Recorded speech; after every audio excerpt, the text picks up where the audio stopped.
Đây là cái con máy in Canon 2009. Như các bạn đã biết thì con máy Canon 2009 là một trong những dòng máy in đen trắng mà được sử dụng rất là rộng rãi. Đấy, rất nhiều người ưa chuộng cái dòng máy in này. Tuy nhiên theo cái kinh nghiệm và theo cái sự va chạm của tôi về dòng máy in này thì thời gian gần đây tôi thấy là một số cái dòng máy một số máy mới bây giờ là cái phần kêu của nó là kêu to bất thường. Đấy các bạn ạ, kêu to mà nhiều khách hàng người ta cũng phản ánh. Hôm nay tôi là gặp một con máy đang có tiếng rít rất là to khi khởi động, cũng rít to mà khi bây giờ tôi thử luôn nhé các bạn xem được.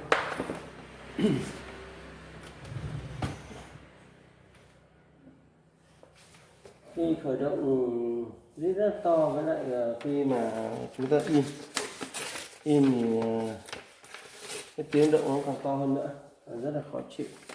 Nhất là những cái giáo viên mà vào những đêm muộn thì muốn muốn tranh thủ thời gian mà soạn bài, soạn luận án thì nghe tiếng động này thì con cái họ chắc chắn là sẽ phải thức giấc. Đấy, nên rất là bất tiện luôn. Đấy, bây giờ tôi các bạn trả này sao các bạn nghe tiếng rít của con máy in này nhé. Đấy, rất là to.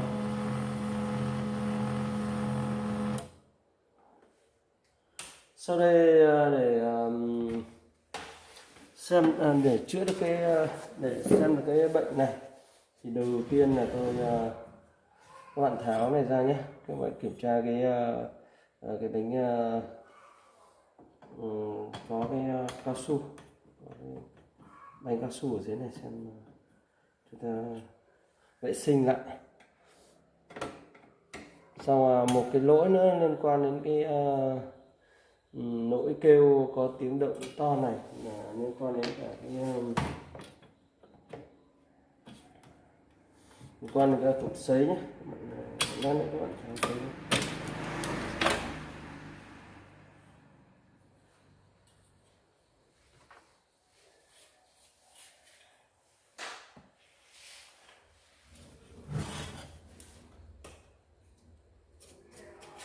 các bạn vệ sinh nhé. Đấy, vệ sinh khu vực này.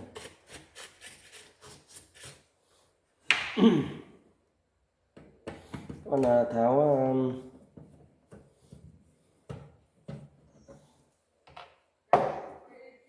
cái mắt đằng sau này.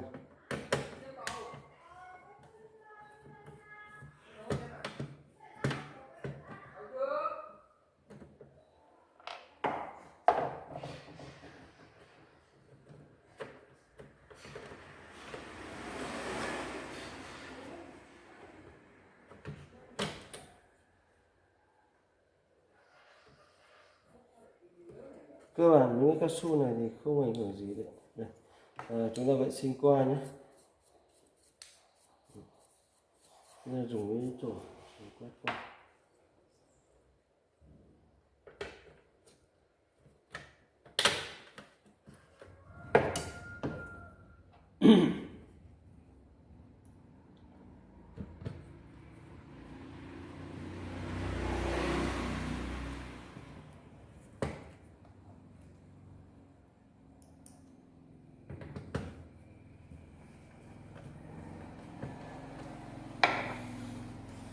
Vậy chúng ta dùng cái biện pháp loại trừ. Đến đây ta lại sau khi vệ sinh xong thì chúng ta xử lý tiếp cái bộ phận sấy, cái cụm sấy các bạn.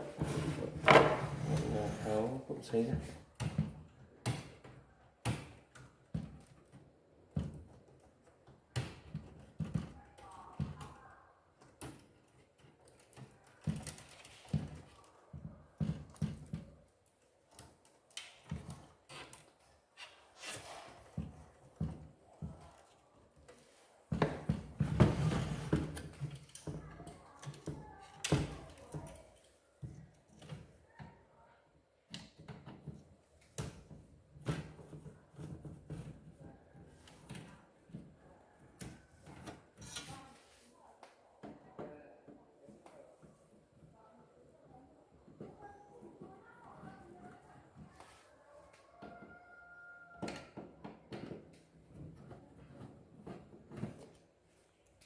cụm sấy này thường phát động phát hiện ra tiếng lạ này ở những cái khu vực bánh răng này này. Đấy, như này. Đấy, khu vực bánh răng này, là cũng có thể phát ra tiếng động rất là nặng. Tháo cụm sấy này. Ta thấy cái cụm sấy này hơi khô, lát nữa chúng ta phải tra dầu. Cái cụm bánh răng là khô quá, lát nữa chúng ta tra dầu các bạn nhé.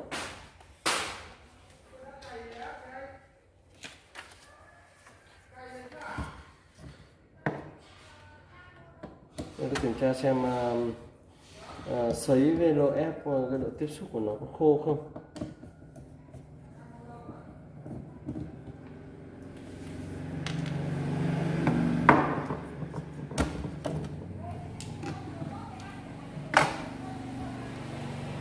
Đây lỗ ép thì các bạn nhìn này, lỗ ép thì cũng đang bị khô này. Lỗ sấy cũng đang bị khô này. Đấy, các bạn nhìn này, đang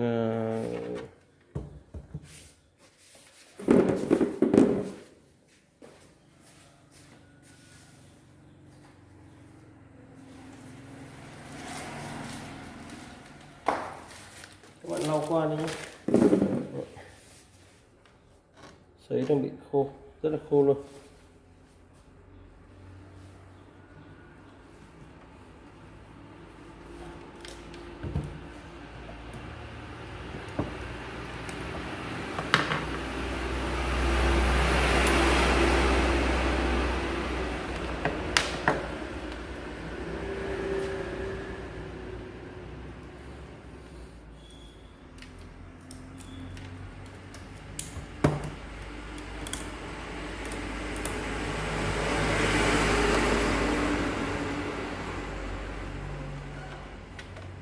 Đây lỗ ép thì vẫn rất là bình thường. Tuy nhiên là sấy nó bị khô dầu. Thì lỗ sấy này bị rất là khô này. Đấy, các bạn nhìn này.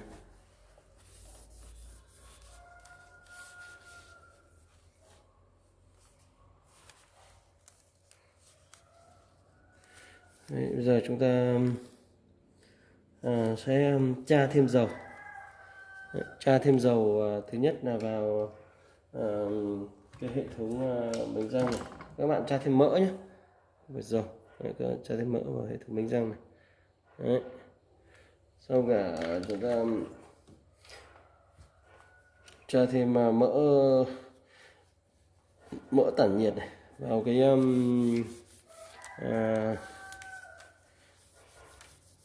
thanh nhiệt. Thanh nhiệt nhé các bạn nhé. Thanh nhiệt nó nằm ở bên trong cái vỏ lụa này. Tháo vỏ lụa rồi. Vỏ lụa đây thì vẫn dùng tốt các bạn ạ.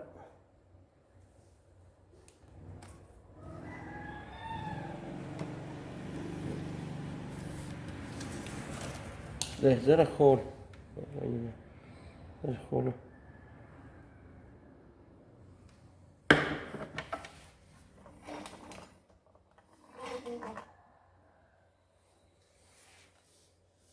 Vỏ lụa đây thì vẫn sử dụng bình thường.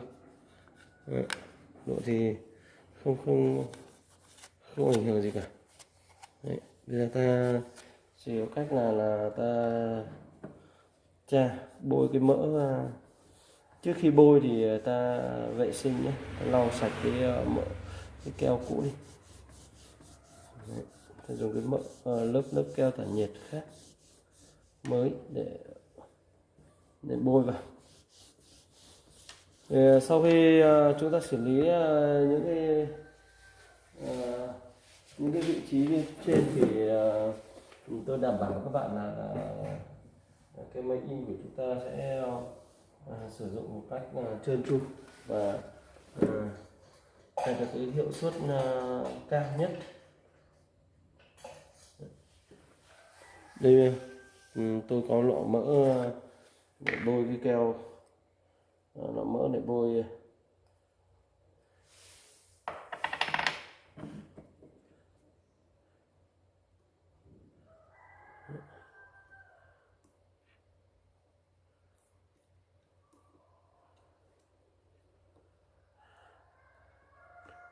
Các bạn đừng có tiếc rẻ một chút nào, bởi vì là dùng cái mỡ này thì chúng ta buộc phải dùng cái mỡ xịn.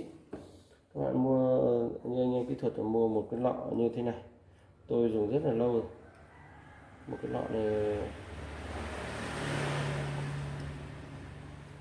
lọ này, nó rơi vào tầm 500.000 các bạn, một cái lọ bé bé này, nhưng mà hiệu suất rất là, khi các bạn sử dụng các bạn thấy nó tuyệt vời như nào.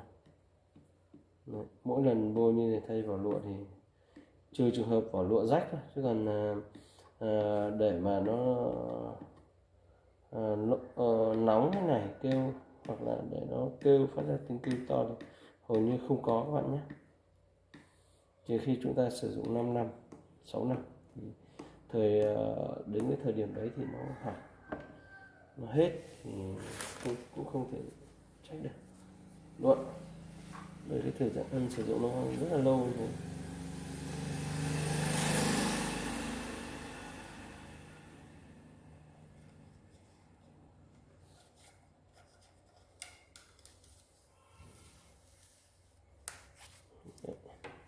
Chúng ta lắp trở lại.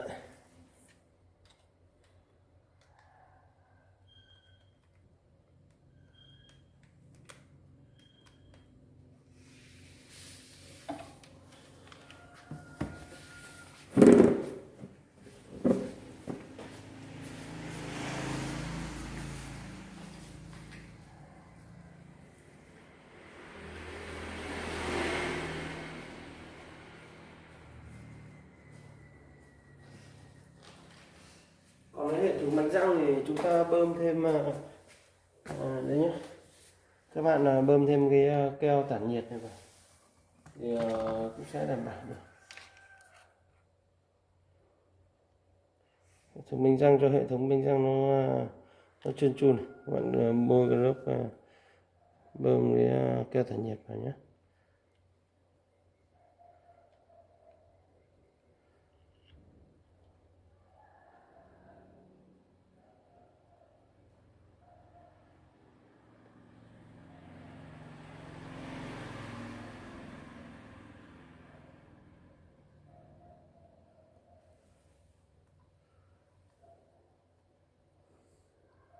Bơm vào cả hai đầu của cái lỗ ép nữa nhé các bạn nhé. Đấy. Sau khi chúng ta xử lý này, chúng ta lắp trở lại bình thường. Đó. Vâng, trên đây tôi vừa làm video hướng dẫn các bạn xử lý cái lỗi mà máy in 2009 nó kêu to, xong thi thoảng nó kẹt giấy. Thì nó 3 cái nguyên nhân. Thứ nhất là chúng ta phải vệ sinh cái khu vực quả đào kéo giấy. Thứ hai là vệ sinh hoặc là tra mỡ, bảo dưỡng về cái thanh nhiệt cục sấy ấy. Thứ ba nữa là cái hệ thống đánh răng. Hệ thống đánh răng với cả bên đầu kết nối giữa lỗ ép với cả xương, khung xương, cái bạc, lỗ ép với cả cái bạc của sấy. Các bạn xử lý những cái lỗi đấy thì các bạn xử lý một số cái vị trí đấy thì sẽ vệ sinh được cái sẽ chữa được cái lỗi là in kẹt, thi thoảng kẹt giấy, như vậy là có phát ra tiếng động khi in. Xin chào và hẹn gặp lại các bạn trong video tiếp theo của tôi.